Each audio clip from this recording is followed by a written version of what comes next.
Time now for the CU Mortgage Direct postgame show on Midcoast Sports Network. Welcome back to the Denny Sanford Premier Center, where we just witnessed history. But right now, let's hear from Western Illinois after their huge win, this press conference. They beat you by 20 just a week ago. How did you find the confidence that you could beat this team? We've been improving every single week, so we knew we had a chance to win this game. We just had to come out and execute. Like Kobe said, we really looked at the film, and being able to play them back-to-back, we were just focused on them for almost 2 weeks straight. So. Isaac, what were those adjustments defensively? Because it just seemed like you guys were very active tonight and might have been your best on-the-ball defense you guys have played all season. Yeah, we work on that all year round, just on-ball defense, off-ball defense. The help guys have to be there. We have to be ready to help for Jenkins and Daum, like every play, and Flatten, because Flatten's the one that killed us at their place. So we were ready for him today too. But really, we just focus on them 3 guys, and we stop them, we win. For any of you guys, at any point during this game, were you worried that the lead might go the other way? Well, I think as competitors, it's a 40-minute game, and that's something that we emphasize all year. It's not who you play, it's how you play, and you have to play the right way for 40 minutes. Leathernecks basketball, and our guys did that today. And of course, when it gets tight, you're up 11, they hit a 3, and then they foul, and you hit a free throw, and you miss. So as a competitor, it definitely is something that you think about, especially with the young group. You know, we have 2 freshmen out there, 2 sophomores, a junior, and a big fella. And so again, great learning experience, great, for these guys moving forward. And we're not done yet. Kobe, you guys were in the same situation last year, and you just couldn't find that answer a year ago. Is that a case of just a year older, a year wiser for your guys? Because it seemed like you really were the guy that was in charge of that team on the floor. I would say so. My experience, Isaac's experience, that definitely kicked in.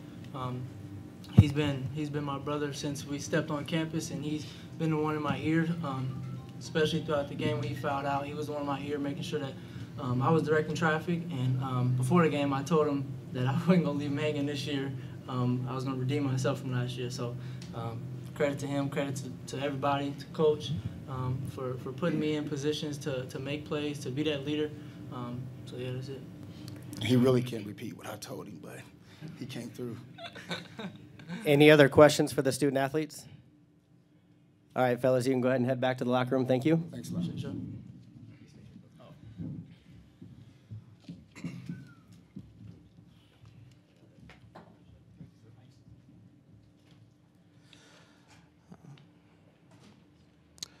Well, Coach, to kind of play off that last question, I know you don't want to be the 8th seed in a tournament, but this is 3 years in a row you had a number 1 seed on the ropes, going back 2 years when you had USD in overtime. What was maybe the difference for you this time as compared to those last 2 games against the number 1? I just think guys who were there the first time, I think, CJ was a freshman, even Jeremiah Usiosiphi was a freshman, Brandon was a freshman. Now they're juniors, and obviously Brandon's a senior, but just having that experience, that familiarity, that sense of, each year our goal is to get better. Preseason, get bigger, stronger, faster. Non-conference, conference, and then when you get a chance to go to postseason, we feel like we've been playing our best basketball once we get here. And obviously last year came up just short once again and got it done this year. So credit, guys being in our program who understand and been through this before. That's important. Billy, can you talk about just sort of the poise your team had to show? Because you have a lead at halftime. I think everyone's kind of expecting that South Dakota State's going to make a run, and obviously they're going to have the crowd on their side for the entirety of that. How did you guys kind of weather that? I think for the most part, it starts with me and being under control and poised. And I think I learned a little bit from last year. I got a technical midway through the second half last year, and I think it kind of turned the tide a little bit last year. So I want to make sure I didn't do that again this year. And again, they feed off my energy and my passion. I want to make sure I was sending the right message. Coach, Brandon's a guy who always plays with an edge. Do you think he kind of thrives in an environment like this where he is kind of that marked guy and he's going to face the best player in the league?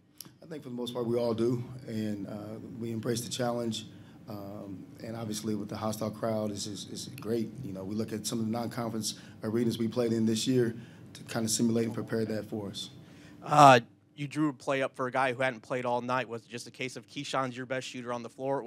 He's the only one who hasn't missed a free throw yet, so let's get him the ball? You know, it was a play where you have 3 or 4 options, and he definitely was one of the options. And credit the young man for getting open and stepping up and hitting the key free throws. And we tell the young men, you know, when your time comes, be ready. You know, our player development, our skill development, we develop 1 through 14. And just hats off to that young man for stepping up, making some big free throws. Keyshawn's he's a gamer. He's a young man that is battling the injury, and when he's 100%, when he's healthy, he can go. So just credit him for stepping up and making his shots. Can you speak specifically to the defense on Daum? I mean, he was on 4 points for quite a bit of the game, and obviously wasn't able to do what he wanted to for a lot of the night. It's a tough matchup. Mobile 5s, mobile 4s has always been a challenge just because of the matchup. And we just really wanted to make sure that every time, you know, he saw the ball and he had the ball, or Jenkins had the ball, just make sure that they saw 3 guys, 3 purple jerseys. Wasn't always easy, even in the first half when I think TK King hit a 3 and Arians is getting open. So we felt if we just stuck with it, the law of averages would play itself out, and it did. Any other questions for Coach? Right in front here. I think it's huge. Obviously, it's something that's never been done, so I guess that's pretty big. But it's a step in the right direction. It's a process, and this is a huge win in the total big picture of things, and that's to win a conference championship or a regular season or a tournament championship. So just hats off, and very proud of our guys for doing that, taking the next step. All right, thank you, Coach. Thanks a lot. Well, again, that was Western Illinois head coach Billy Wright talking about their historic win, a 79-76 upset, the first 8-1 upset in the history of Summit League quarterfinals on the men's side. And, you know, third try is a charm, I guess, Jay. Yeah, I mean, when you label this historic, I mean, you're not overselling it because it's a big deal. It's literally never been done in this tournament before.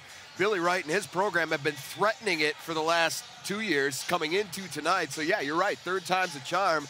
They get the job done in an extremely hostile environment. Yeah. It's a neutral site technically, yeah, but it's not, right? Everybody knows that. And so for them to be able to close the deal in this game against that team, that really says something about him and the character that his team had here tonight. Well, he said from each one of those, they all learned. But let's hear from SDSU there in the press conference right now. Yeah, first of all the credit in the world to Western Illinois. I thought, you know, Coach Wright had their squad ready to go.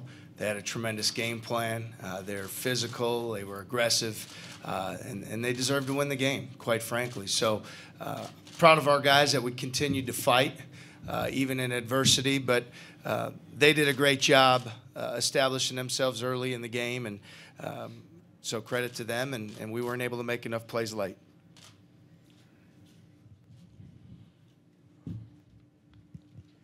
Mike, you guys were in this exact same situation really last year. Why were you not able this time to make that run in the second half and find a way to get back in and win it? I wouldn't necessarily, I wouldn't say it was just the end of the game things. It was what we did at the start of the game, our slow start. We had so many turnovers, and I think all of that in the end led to us not making the right plays at the very end. I mean, yeah, we hit some heroic shots, we got some old boards, but everything accumulates to the whole game and how our turnovers and stops early, that kind of killed us, I would say, looking through it down the stretch. Tevin, did you feel like you guys overlooked them as an 8 seed? I wouldn't say that. I mean, they just came out really physical and aggressive. I mean, they had all the momentum going towards their way, and then they stuck with it. They stuck with their principles, the foundation they had to hold us. I mean, they just stuck to it. Any other questions for the student athletes? Oh, right back up front if no one else other than Matt. You guys tried to make a bunch of runs in the second half, and they just continued to make tough shots. How demoralizing is that when you guys are trying to make runs and they just keep hitting tough shots? It's tough. I mean, obviously you want to try to make a miss, but when certain guys' shots are falling, then you just got to live with it. But I mean, you got to find a way to make people miss. We didn't do that at the end. Tevin, was there a point in the second half where it started to feel like maybe you guys were pressing, that you weren't playing with the confidence that you would find a way to make that run? I just think we was just a little off. I mean, they came out really aggressive, so it kind of threw us off. And, you know, just going into the second half, I felt like we had the energy going into it. I mean, they just made a couple runs, made some shots, and capitalized off our turnovers. Mike, how deflating is this? I mean, you've won it all 3 years, and now obviously you wanted your senior year to be the best one, and this happened. I mean, to be blunt, it sucks. It really sucks. But for us, we know we're gonna get a bid into the NIT, so we still get to play games in the postseason. We still have more games to come up. For us, it's another loss. It's any loss that we had at the start of the season. It's the exact same thing now. So for us, we turn around tomorrow, wake up in the morning, get back to work. We know we have games coming up. We know the sun's going to come back up. So, I mean, it's really no time to really get down on ourselves. Of course, we're going to sulk on it a little bit tonight. Guys are going to be in their feelings, but who isn't in their feelings after a loss? So for us, we just got to keep moving forward, realize that we still have games left with this core group of guys, and just keep getting closer together as a team. Mike, you were stuck on 4 points for a while. Come back and wrap up this game when we come back on the post-game show here on Midco SN. Stay right here for more from the Denny.